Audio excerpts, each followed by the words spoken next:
Pushpin disclaimer: this story is a work of creative storytelling inspired by real-life emotions and experiences. Names, characters, and specific details have been changed to protect privacy.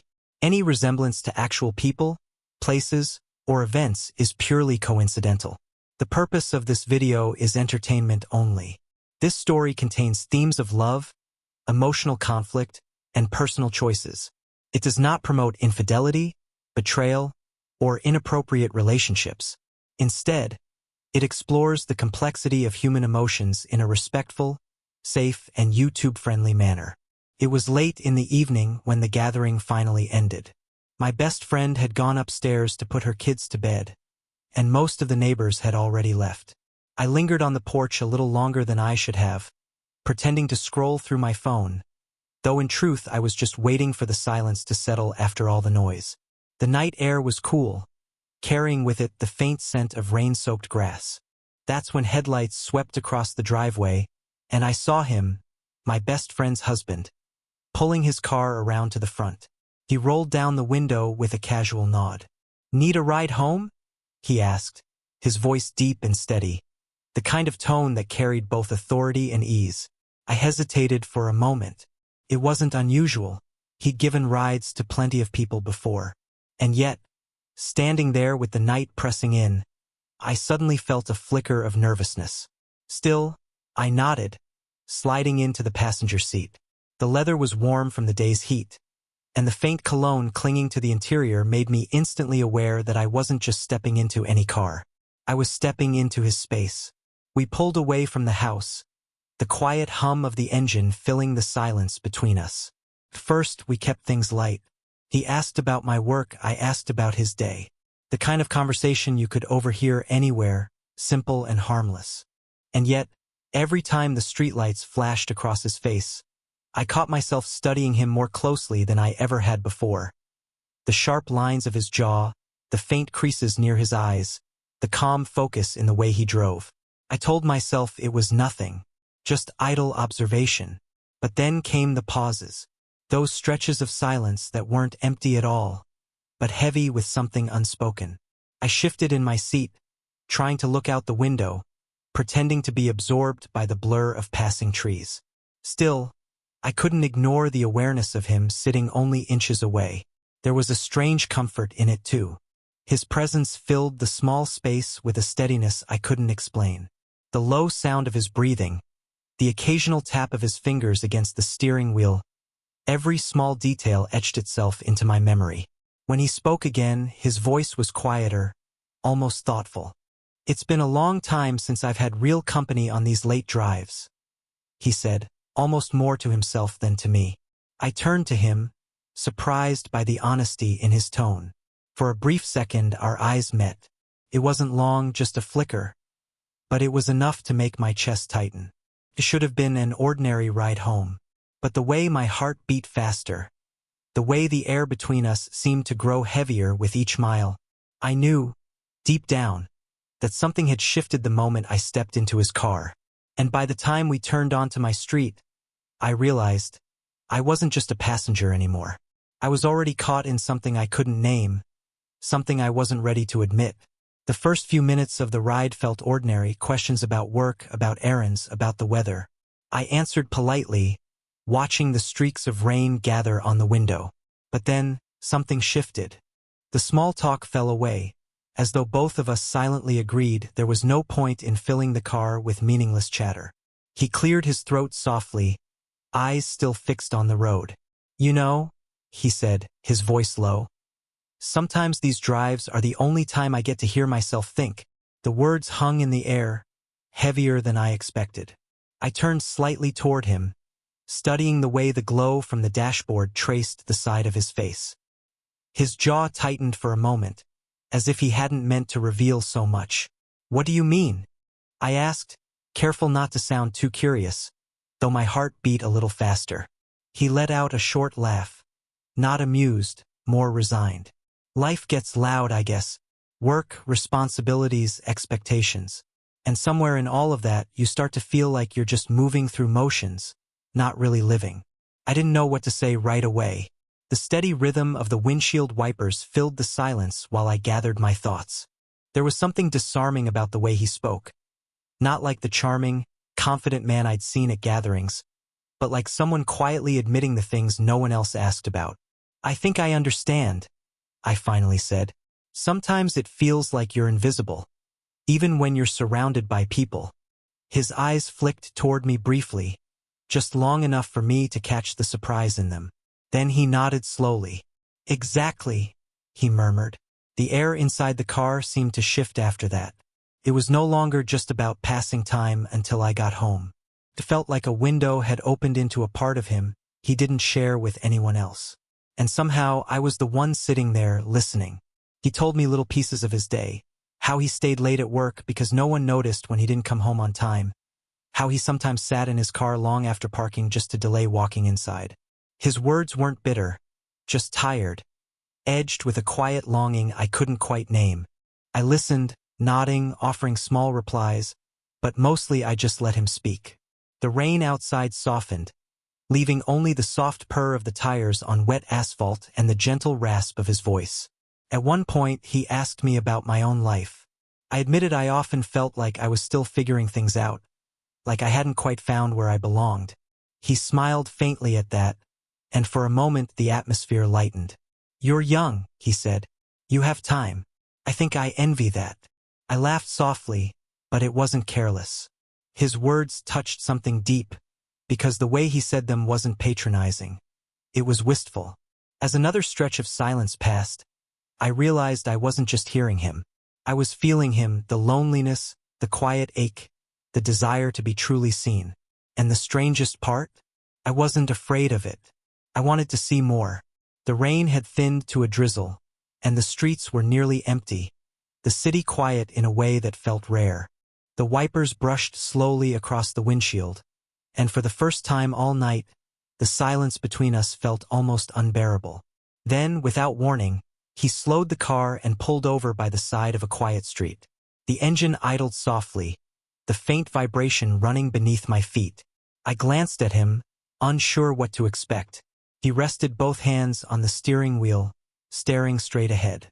His shoulders rose and fell with a slow breath before he finally spoke.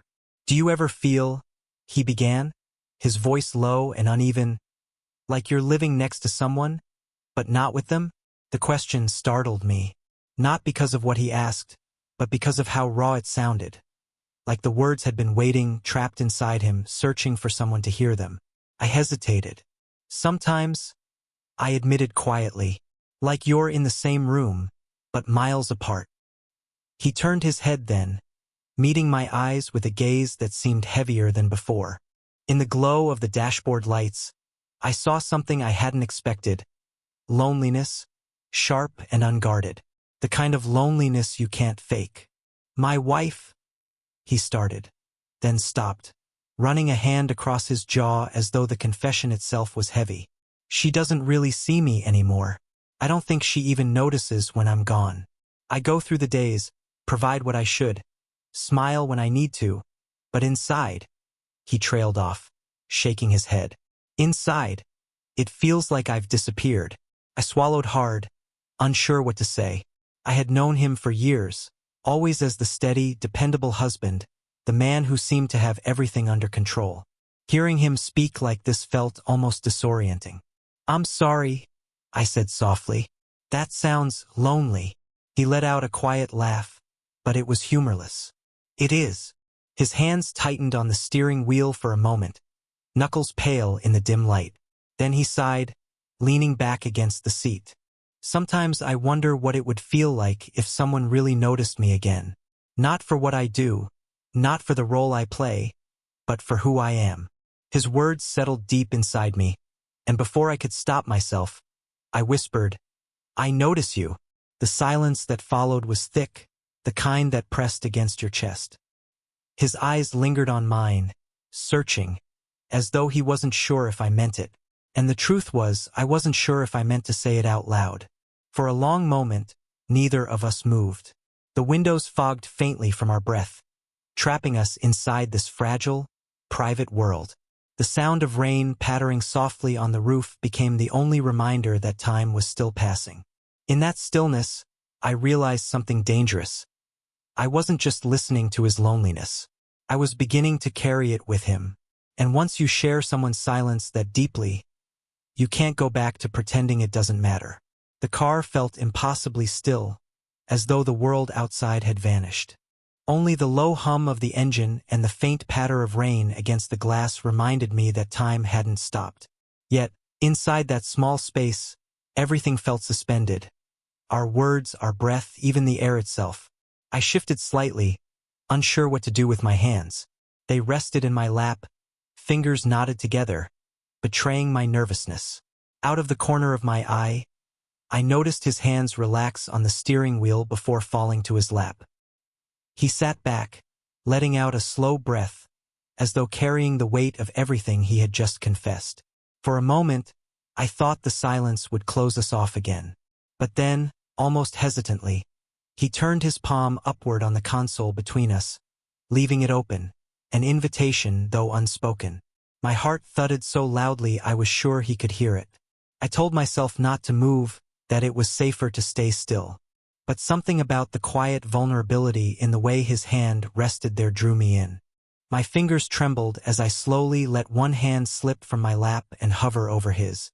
When my skin finally brushed against his, it was barely a touch, just the softest graze of my fingertips along the edge of his palm. And yet, the sensation rippled through me like a spark. He didn't flinch, didn't pull away. Instead, he let his hand turn, his fingers gently curling until they found mine. The warmth of his touch surprised me. It wasn't urgent or demanding. It was steady, grounding, as though he was afraid to hold on too tightly but equally afraid to let go. His thumb brushed once, lightly, across the back of my hand. A small gesture, almost nothing at all, yet it carried more weight than any words could. I swallowed hard, my throat dry, my chest tight. I wanted to speak, to acknowledge the line we were crossing, but the words refused to come. So instead, I just sat there, letting my hand rest inside his, feeling the quiet rhythm of his pulse against my skin. After what felt like forever, he finally broke the silence. "I shouldn't," he whispered, his voice rough, as though torn between restraint and longing. "I know," I answered softly. My voice trembled, but I didn't move my hand away. The truth was, we both knew where this was leading. And yet, neither of us could seem to break the fragile connection we had found in that moment. The world outside might have judged, might have condemned, but inside that car, it felt like we were the only two people who existed. He gave my hand one last squeeze before slowly letting go, his fingers slipping away as though releasing something he wasn't ready to admit he wanted to keep. The space between us returned, but it didn't feel empty anymore. Because once you felt someone's touch like that, quiet, hesitant, full of unspoken meaning, you carry it with you. It lingers in your skin, in your chest, in your thoughts long after it's gone.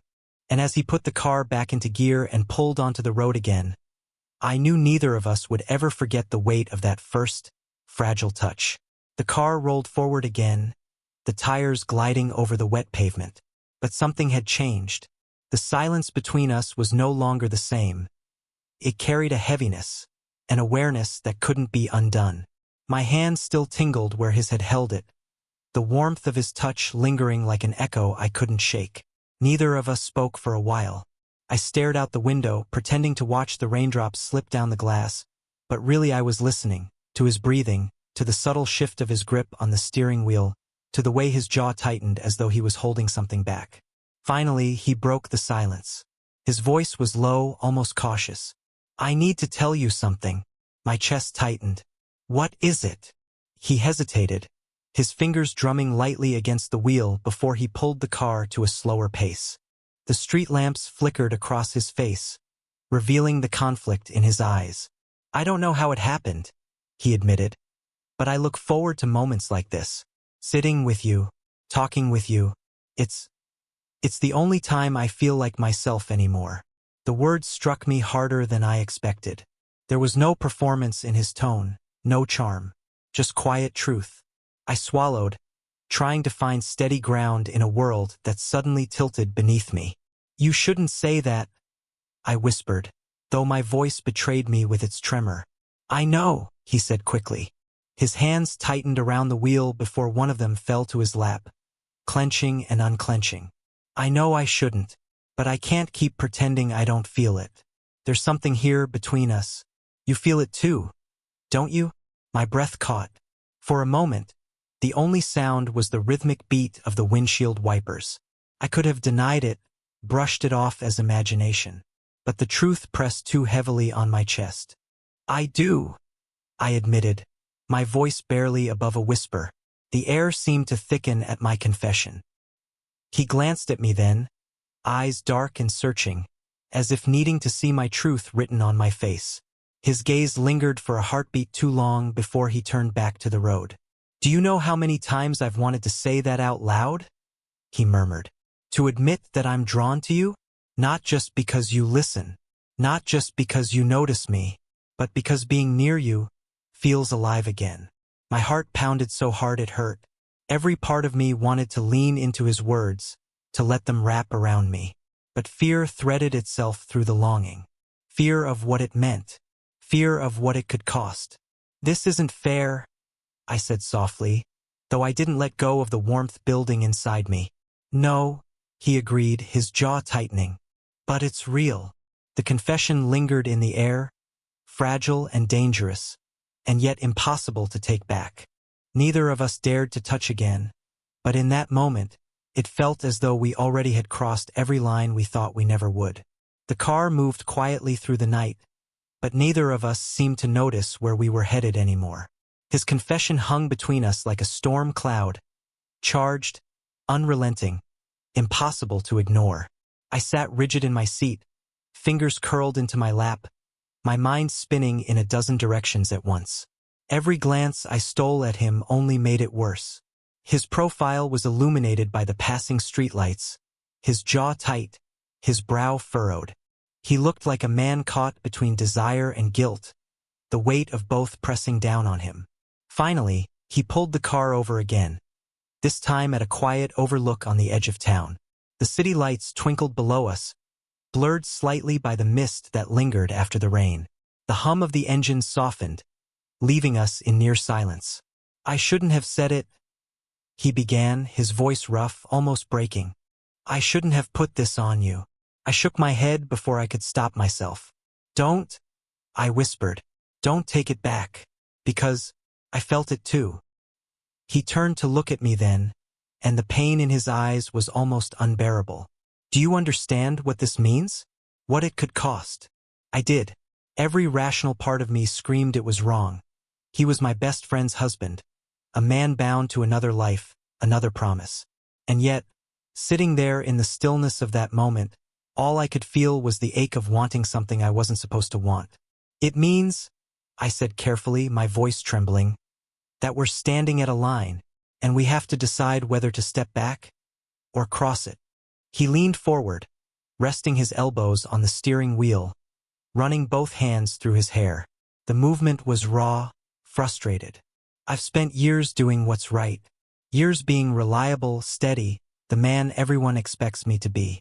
But for once, I don't want to be what they expect. I just want to feel, really feel, without guilt pressing on my chest." The words pierced me, because they echoed something I hadn't dared admit even to myself. I was young, still searching, still stumbling through life, but around him I felt seen in a way I never had before. And the thought of stepping back now felt like erasing a truth I couldn't unknow. "I'm scared," I admitted quietly. My voice shook, but it was the purest thing I'd said all night. His eyes softened at that. Slowly, carefully, he reached for my hand again. His fingers brushed mine, tentative, trembling. "So am I," he whispered. We sat there like that, holding onto each other as though the fragile connection might shatter if we moved too quickly. The city lights flickered below us, indifferent to the storm raging in our hearts. We didn't kiss. We didn't embrace. We just sat there, caught at the crossroads of desire and restraint, knowing that whatever choice we made next would change everything. And in that suspended silence, I realized something terrifying. Sometimes the hardest part isn't confessing what you feel. It's deciding what to do with it. The night had grown quiet, the drizzle finally gone, leaving the windshield streaked and still. The air inside the car felt heavier now, thick with everything said and unsaid. His hand lingered over mine, steady but trembling, as though he was holding on not just to me, but to a piece of himself he feared losing. Neither of us spoke for a long while. We simply sat there, breathing in sync, hearts tangled in the silence. The city lights below shimmered faintly through the mist, each one a reminder of the world we still belonged to, the world that would never understand. Finally, he let out a long, uneven breath and withdrew his hand, resting it on the steering wheel again. The loss of his touch felt immediate, a small emptiness spreading across my skin. But in his eyes, I saw a resolve begin to form. "We can't," he said softly, almost to himself. Then louder, firmer. "We can't become this, no matter how much I want to." His words cut, sharp and necessary. I felt my throat tighten, but I nodded. "I know," I whispered, and I did. Deep down, I had always known. He turned toward me, his gaze tender, almost pleading. "You've reminded me what it feels like to be seen, and I'll never forget that. But if we go further, we'll destroy more than ourselves. I won't let that happen." Tears stung the back of my eyes, though I forced a small, bittersweet smile. "Then maybe," I said, my voice unsteady, "maybe it was enough, just to know it was real. That for one night in this car we weren't invisible." He closed his eyes briefly, as if my words both hurt and healed him. When he opened them again, there was a softness there I hadn't seen before. Acceptance, mixed with sorrow. The drive to my apartment was quiet. No music, no words, just the sound of the road beneath us. I kept my hands folded tightly in my lap, afraid that if I reached for him again, I wouldn't be able to let go. When we arrived, he pulled to a stop and left the engine running. For a moment, neither of us moved. Then he finally spoke. "Take care of yourself," he said gently. "And thank you for seeing me." I nodded, afraid that if I spoke, my voice would break. With careful slowness, I opened the door and stepped out into the cool night air. The sound of the door closing felt heavier than it should have, like the final line in a story I wasn't ready to end. As he drove away, the taillights disappeared into the distance, swallowed by the quiet streets. I stood there alone, the weight of the night pressing against me, but also the strange warmth of having shared something too fragile to ever name. We hadn't crossed the line, not fully, but in our silence, our touch, our confessions, we had discovered a truth that would stay with us forever. And sometimes, I realized, love doesn't have to be lived out to leave its mark. Sometimes it's enough that it happened at all. 56.